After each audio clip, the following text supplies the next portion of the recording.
Hello guys, magandang hapon po sa inyo lahat. And buwabati po ako ng isang pinagpalang linggo sa bawat isa.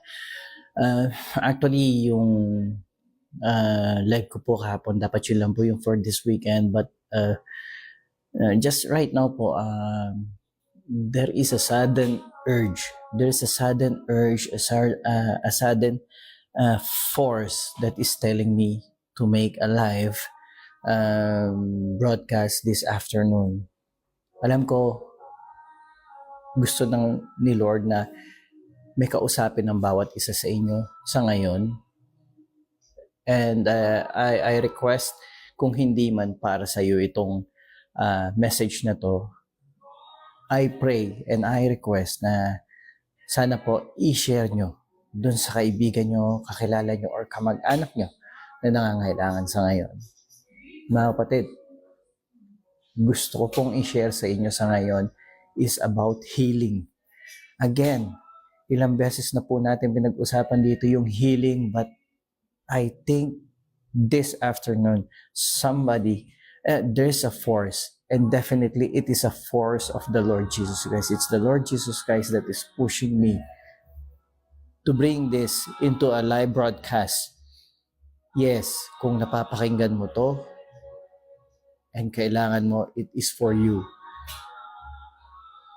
And kinakausap ka ni Lord ngayon. Healing. Mga kapatid, maaaring marami sa inyo dyan ngayon. Marami sa atin ang nakakaramdam or dumadanas ngayon ng isang ng maaaring pagsubok, yung pagsubok ng karamdaman. Mga kapatid, yung karamdaman dumarating sa buhay natin. Una sa lahat, God wants to tell you right now. You remember Jesus Christ when He walked on the Gospels? When He walked the earth, when He lived the earth, ang una niyang sinabi, dun sa lumpo na idinaan, pababa, galing sa bubong.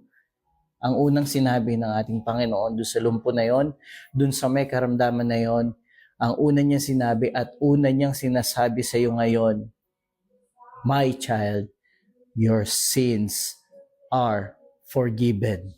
Mga kapatid, nagmumula ang kagalingan mo, ang restoration mo, ang magandang health mo, nagmumula ito sa unang-una sa lahat, kapatawaran ng mga kasalanan mo. Dahil tayo, kapatid, kaya po tayo nagkaroon ng mga iba't ibang karamdaman dito sa mundo. Yan ay hindi dahil sa kalooban ng Panginoon, kundi dahil sa ating choice. Dahil yan po ay bunga ng ating mga pagkukulang, pagkakamali at mga maling desisyon. But the Lord Jesus Christ tell that paralytic man na dinala sa kanya sa bubong, magmula sa bubong, ipinasok pababa. Ang unang-una niya sinabi, hindi kagalingan, ang sinabi niya, your sins are forgiven. Kaya kapatid, una sa lahat, yan ang unang-unang kagalingan na tanggapin mo ngayon, your sins are forgiven. Why? Dahil mabuti ka? Hindi. Dahil mabuti ang Diyos. Dahil ang Panginoong Hesukristo ay kinuha niya lahat ng pagkukulang, pagkakasala, lahat ng maling desisyon, lahat ng palpak, lahat ng sumpa, lahat ng kahihiyan natin. At isinama niya sa kanyang kaparusahan sa krus. Pangalawa, nasusulat sa Isaiah 53:5, by His stripes, you are healed. Mga kapatid, healed. Hawakan mo yan. Healed ang sinabi doon. Sa pamagitan ng kanyang mga sugat, ikaw ay pinagaling na. Hindi papagalingin, ngunit pinagaling na. Kaya kapatid, kung meron kang karamdaman, o may isa sa mga kakilala mo, ang may karamdaman ngayon, i-share mo sa kanya itong video na to. Hindi po si Kuya Chris yung nagsasalita sa video nito, kundi ang Panginoon, at sinasabi niya, by His stripes, by my stripes, sa aking mga lahatay, sa aking mga sugat, ikaw ay magaling na. Mga kapatid, sabi ng Panginoon, doon, nung Last Supper, di ba sabi niya, take this and receive this. Do this in remembrance of me.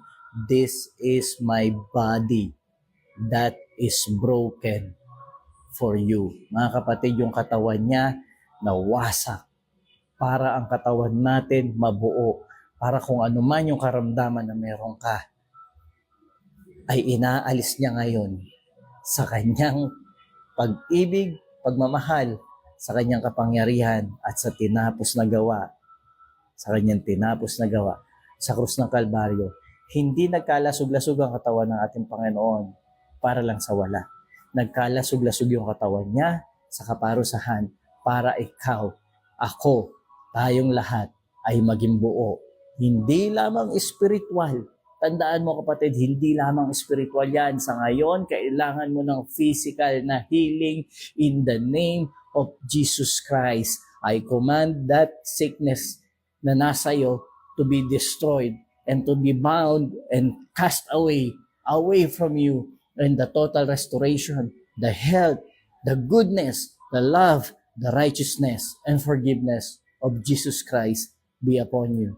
Mga kapatid, nagkawasak-wasak ang katawan ng Panginoong Hesus para ikaw, ang katawan mo ay mabuo. And mga kapatid, kung mababasa niyo yung Bible, hindi lang yon. Maaring lahat tayo nakapanood na ng mga palabas patungkol sa ating Panginoong Jesucristo. Merong Jesus of Nazareth, merong The Passion of the Christ, merong mga iba't ibang palabas. And ngayon po, recently po, yung The Chosen. Makikita nyo ilang beses at napakaraming beses at stories ng Panginoong Jesus ay nagpagaling na may karamdaman. Kapatid, yung pinagaling niya, yung lumpo, yung 38 years na lumpo na nandoon sa pool of Bethesda, ang sinabi ng Panginoon, tinanong niya yung tao, do you want to be healed? Mga kapatid, alam ng Panginoon yun ang gusto ng tao. And kaya po itinanong ng Panginoon doon sa tao na yon, do you want to be healed? Dahil gusto ng Panginoon na yung tao na yon magkaroon ng kagustuhan at faith na gumaling. Mga kapatid, wala sa ating may karamdaman sa ngayon na hindi gustong gumaling. Alam ko yan. And alam ng Panginoon yan. Alam ng Panginoon na gusto mong gumaling, kaya ngayong hapon na to kinakausap ka niya. At sinasabi niya, rise, kapatid. My child, rise and pick up your bed. You are healed. Your faith has made you well. Mga kapatid, hawakan mo. Tanggapin mo yung faith na pinagkakaloob sa iyo ng Panginoon ngayon. Tanggapin mo yung faith na ibinibigay niya sa iyo ngayon para ikaw ay gumaling. Alam ko, nahihirapan ka physically. But, ang Panginoon nagpakahirap sa krus physically para yung paghihirap mo, kunin niya, tanggalin niya, at ikaw ay mabuo sa kanyang lasog-lasog na katawan.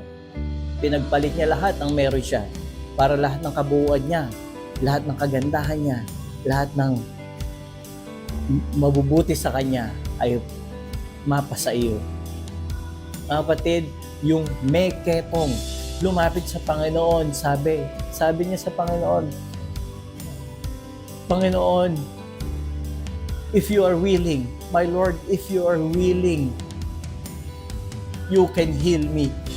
Ang sagot ng Panginoon, yes, I am willing.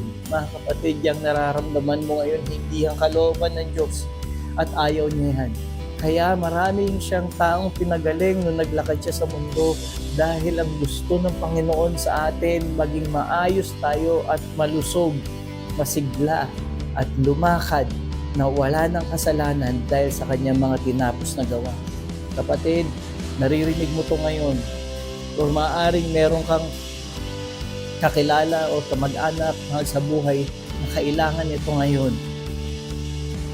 Sa ngalan ni Jesus, sa kanyang kapangyarihan, by His authority, I speak complete restoration and healing para sa iyo At hindi lamang yan, maging ang provisions na kailangan mo, maging ang financial, lahat.